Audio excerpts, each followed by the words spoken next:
You are listening to the Hustle and Glow podcast with Francesca Alexander. During this time, some businesses are shutting down their social media to cut expenses on apps or even ads during this economic crisis. This is not the time to stop social media. This is a time to ramp it up, connect, and show you have a strong business presence or about to reopen. We are introducing Social COLLAB. Social COLLAB is designed to help small or solo business owners to create compelling social media. And the best part, it's free. Go in today's show notes below and click on the Social COLLAB link to join.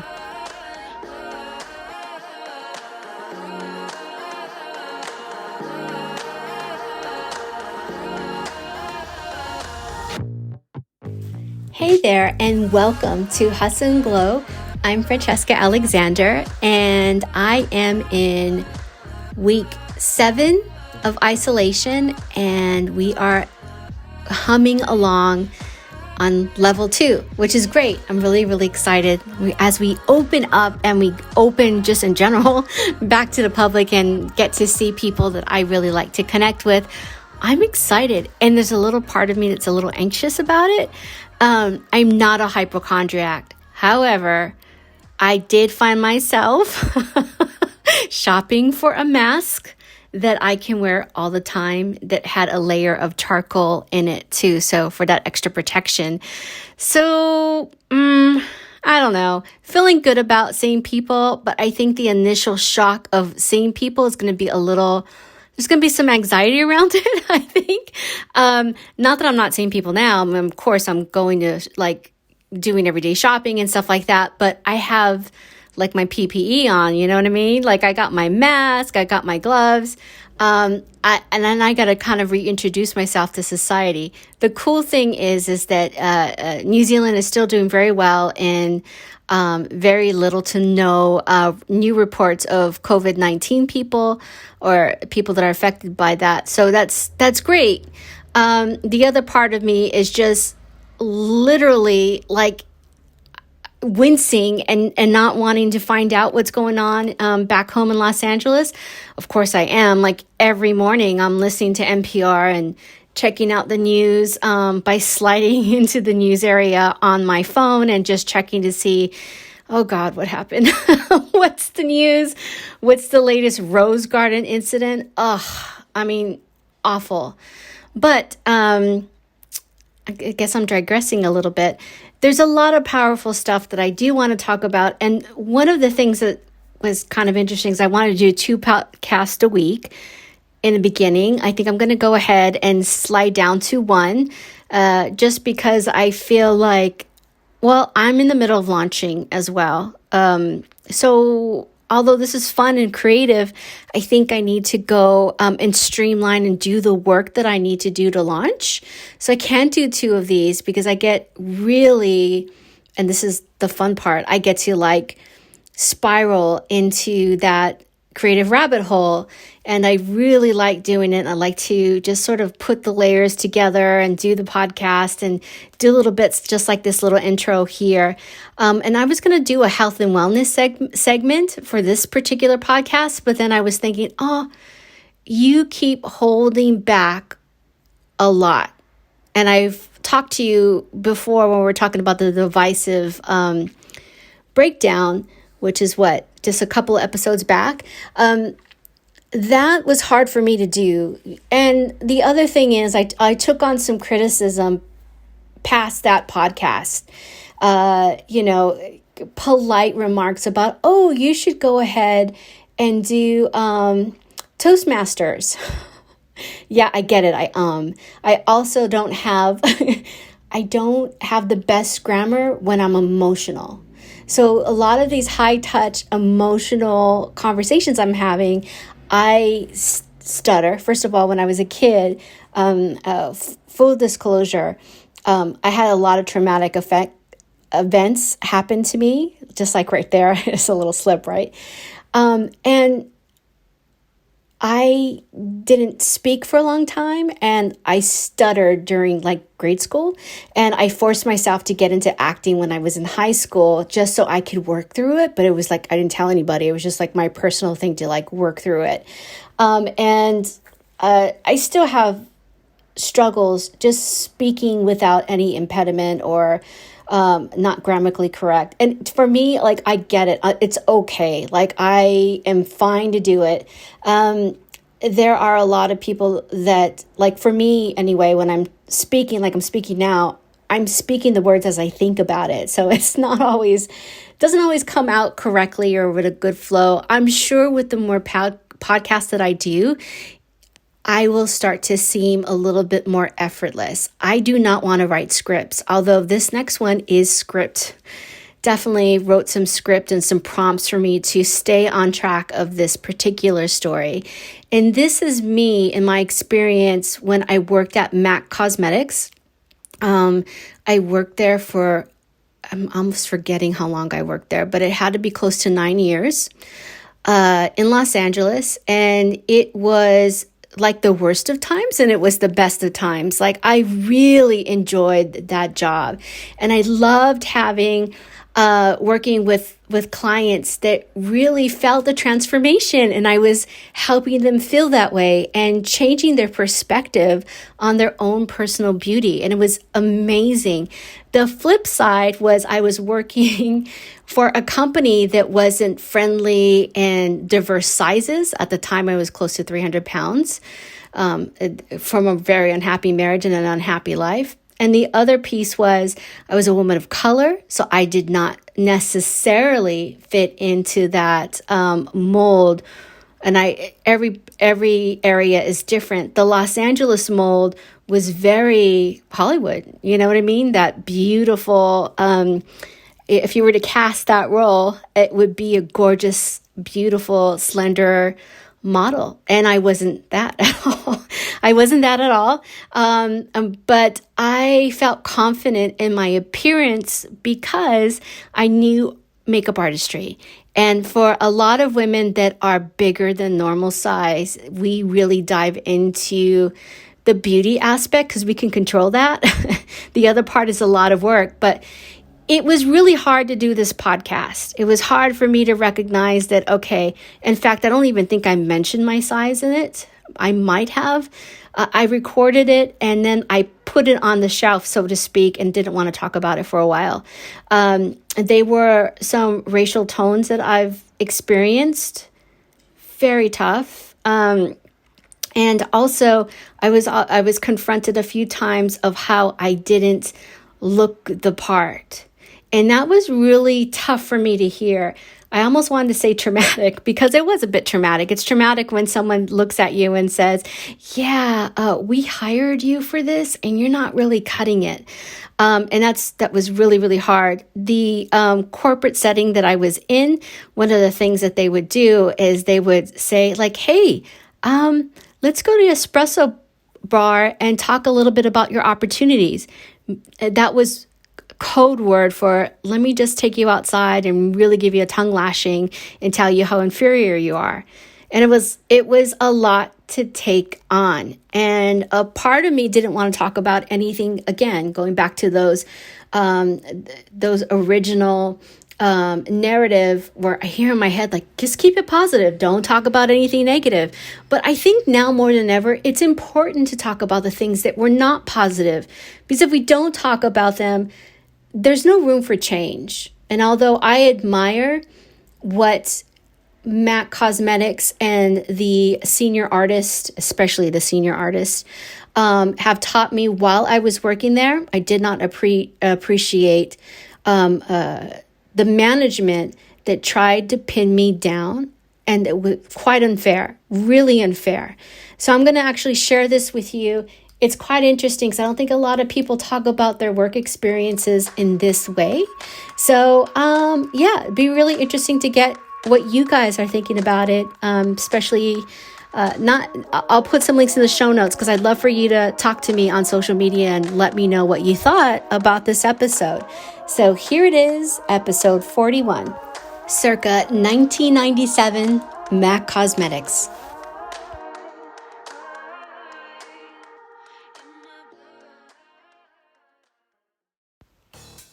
The year was 1997 in Los Angeles.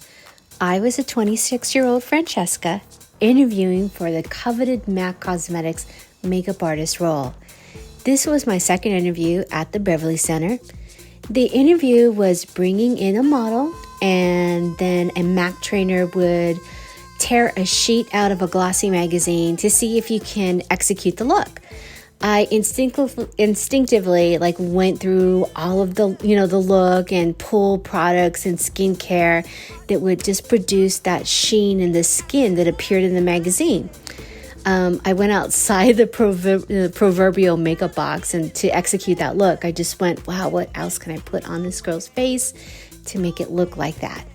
I went home, a total nervous wreck, waiting for one last call back and final interview. I was asked back, interviewed, and finally got hired, which was really, really exciting for me. I knew this would help me change my life. I went to the obvious and started changing my look, my appearance, almost immediately, and made sure that all my black clothes were really stylish and on point. There was one thing that wasn't a normal kind of look for MAC makeup artists, and that was my weight. With nearly 300 pounds, I was nearly 300 pounds. That's nearly 136 kilos. There was not anyone I wasn't anyone that you would expect on the cosmetic sales floor at all.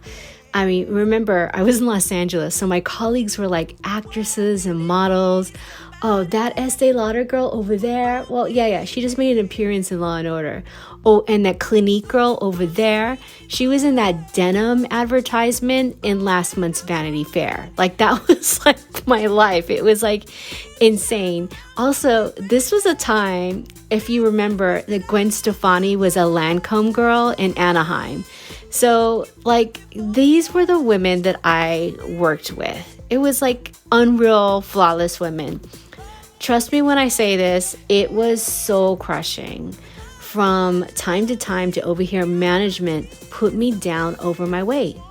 For me, this was an extension of what racism feels like, when I was motivated to show up and be better than my counterparts in sales, style, and get even I wanted to get a cult following in customers, that people will come see me particularly. So I worked all the time. I really, really was dedicated to this role. It was up to me, not the negative chatter that I would overhear from management. All of this positivity that needed to spin around was all up to me. And I remember that going into every day, no matter what you hear, this is my journey. I didn't say journey at the time, but I was this is my life. I'm going to make it right. I'm going to make sure that, I'm impressionable with everybody around me. During this time, I had some total mental health challenges. I was actually diagnosed as with functional anxiety disorder. Between panic attacks, I would appear to be fine and just overwork to compensate for anything from management. I mean, I would overcompensate to make sure if there was any scrutiny from management, I would be exceptional in everything. I eventually learned that, I needed to make these really kind of positive interactions with management. And so I was intentionally positive. I started building relationships with those who weren't really sure if I would fit into the role. And this went on for years.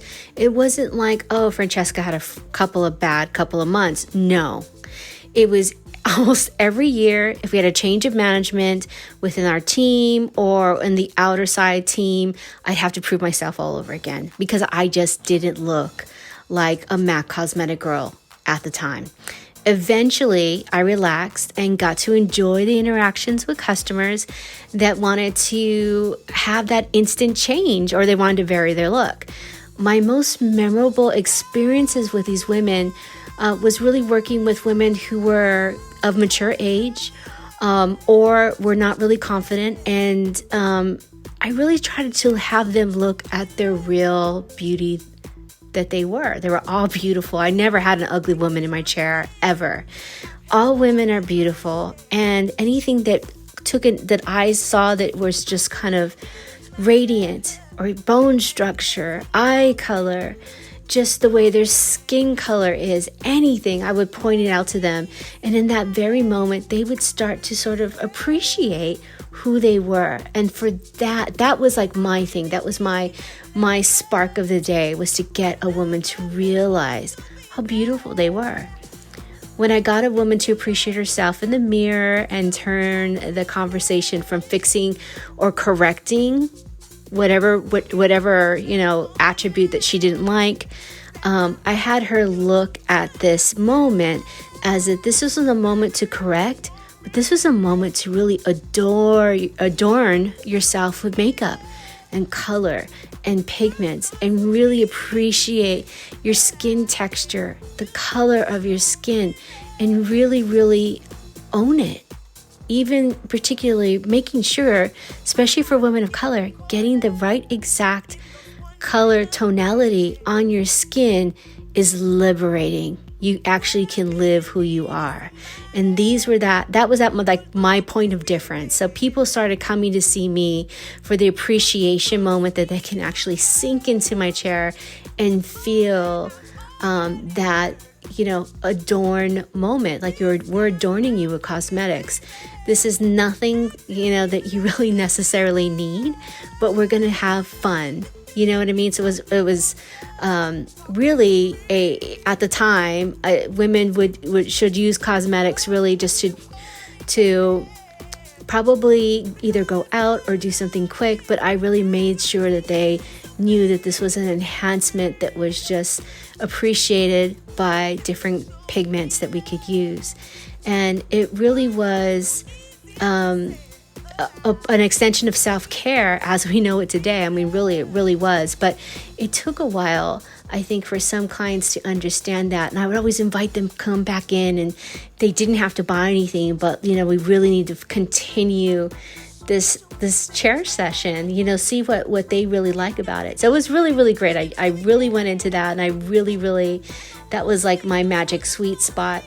I eventually left the company after 9 years, and it was not always positive. At the time, it was a very toxic environment, but this was part of my business development story. What worked and what did not work, I knew it at the end of those 9 years. How women were managed, this was crazy. It's a cosmetic industry, but the higher ups were men. So they were managed by men in a very toxic alpha culture environment. And kindness was never a part of that conversation or the business model, which was really, really interesting. We're finding now that the more that you put in kindness in business, the more sustainability and also the energy of reinvention within a business model always reoccurs when you have kindness. I could just imagine how different my life would be as a 26-year-old now with all the knowledge that I have from my past experience. I would definitely laugh more. I would enjoy my surroundings. Instead of always being intimidated by it, I would play. I would make it my own. And that is what I'm doing now, really. I'm sure you have career stories just like mine that break you and make you. I am here to remind you that no matter what your circumstances are, you have the power to change it. I went on to do freelance makeup artistry within Los Angeles, and actually worked with some Hollywood studios in pilot seasons, and eventually landed a great job as a sales marketer with a skin care and spa in Beverly Hills. I didn't know it then, but I was on my way to make a difference. That's it. That's my little short podcast for today. Thank you for joining me. Please rate, review, and subscribe to Hustle and Glow podcast so I can attract listeners just like you. This is Francesca Alexander, and I look forward to connecting with you in our next podcast. Bye for now.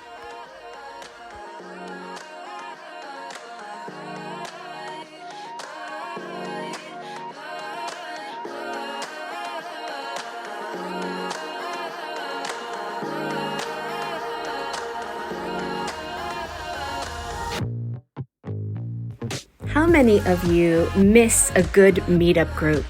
I have a meetup group here in Oakland called the Hustle and Glow Network. The Hustle and Glow Network was founded on the principles of empowering small businesses to activate and understand basic principles in social media.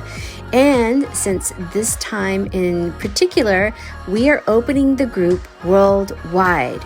So all you have to do is go to the Meetup website and type in Hustle and Glow Network, and you'll find me there. Also, I'll be sure to put the link in the bio, or link in the bio.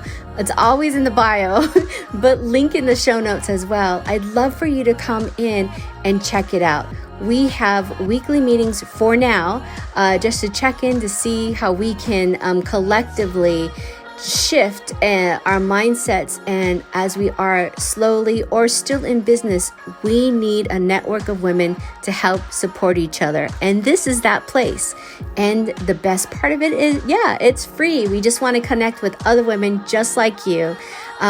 Check out the link in the show notes, and I hope to see you on the next one.